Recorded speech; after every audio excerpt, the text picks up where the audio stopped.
Hello and welcome to our chapter summary on verbal intimacy. Verbal intimacy is when you have these great heartfelt conversations with each other that require vulnerability, they connect emotionally, and we have got a sentence that we want to share with you. How's the sentence go?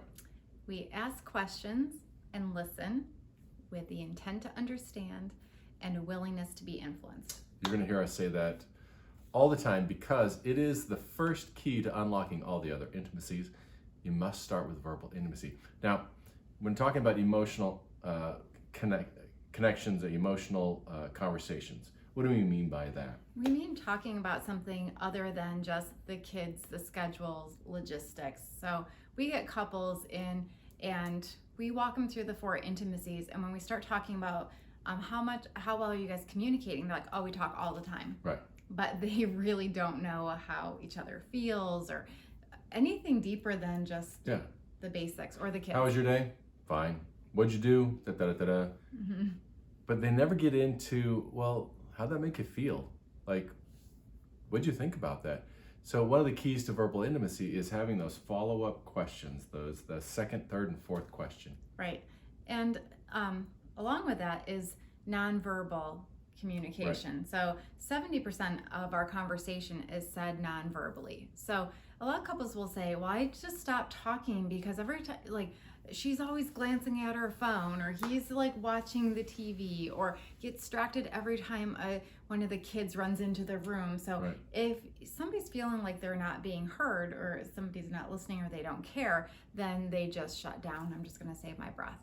I remember one time I came running into the room. I was a kid. I came running into the room, and Mom, Dad, and my dad put his finger out. He did not turn. He kept looking at my mom. He put his finger out, and he didn't even have to say anything. I just knew that nothing was going to distract him. Right. Yeah, and that's... So they were having verbal intimacy. Right. It was a conversation. It was a standard that he set. Kids do not interrupt. Right. So yeah, we want to make sure that we're not distracted, or it's like our body is turned, especially depending on the depth of the conversation. So right. That's something else we wanted to talk about is the 5% rule. Right. So we've coined this term because 95% of everything that we talk about is just said in real time. It doesn't it's nothing that we're holding back, but there's that 5% that is hard to talk about. I'm afraid. I don't want to start a fight. I'm embarrassed. The thought's not fully developed. I feel something, but I don't know exactly what it is. Yeah, and I'm scared to share it. I'm not scared, right, like out of my mind, but I have some hesitation. It's uncomfortable. I've shared 95% of everything, but there's that last 5%. And so what we say is, hey, babe, I have a 5%. And when we say that to each other, even though we practice turning toward each other, getting rid of it, this just means everything stops. Yeah. We're kind of prepared that I know that if he says I need to share 5%, I know that he's been carrying something around. I know that he's a little nervous or hesitant to talk about it. And I also have to be prepared that it might not be easy for me to hear as well. So we make sure that there's the right time, the right place, and we're both really prepared and we're ready for each other. And one of the things that we've realized is that having these hard conversations, like nobody likes having these hard conversations. People say, I don't like doing that. I'm like, no, either do we. Right. Nobody likes talking about something that's scary or anything like that. But I screwed up. Oh, yeah, great. I can't wait to tell you about that. But it's like when we don't have these 5% conversations, there's a wall, an invisible wall that goes up in between you. So we don't like the hard conversations, but we love the way that we connect afterwards. We love knowing that I know everything about you, you know everything about me, and there's not going to be anything that gets in the way of us. It allows us to love each other 100%. If she's holding back, I can't love what she's holding back. I need to know it all so that I can love it all. I think we wrote that in the book. The degree to which we share is the degree to which we can be loved. Right. So people will come into counseling and say, I just don't feel like he loves me, and it's like, well, how? And then I hear how much they're holding back, and we don't talk about this, or we don't talk about that, and I'm like, well, Well, we do now. Right. That's why you're in counseling. Right. So a couple more questions that we just want to throw out there, because we find that most people don't have verbal intimacy because they just don't know how to do it, right? So let's go back to that original sentence. We ask questions and listen. So there's 4 parts to this, right? We ask questions and listen with the intent to understand and a willingness to be influenced. So just a couple more questions. And here's a dangerous one, and it is, have I hurt you? Hey babe, have I hurt you in any way? Because I can see that she's off. I'm reading something, and I'm just gonna dive in. I don't want to beat around the bush. I don't want to dance. Hey baby, have I hurt you in any way? And so she can say, No, I just have other stuff on my mind. right? And so, but just that willingness that he's ready to hear and accept, and he wants to know Right. everything, even if he's at fault. A lot of times that's when people really get into the Right. deflect. I'm going to hide because I think it might be me. Gonna So blame shift. I'm gonna. I'm going to hide in the garage until I think it's safe. Right, exactly. So, have I hurt you? And then I ask a question and I listen, right?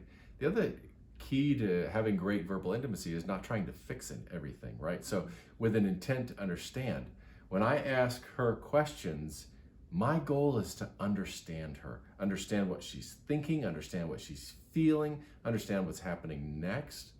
And because if I go right into fix it, oh, baby, you should have done this, this, and this. So dismissive. How many times has that worked? 0. 0. So, have I hurt you again? Right there we go back again to that question. No, you did. Right.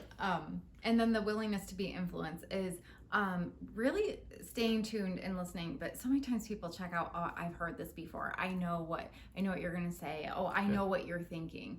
And it's like we change over time, especially the couples we've worked with that have been married for 20 years. They are not the same person that they were 20 years ago. Right.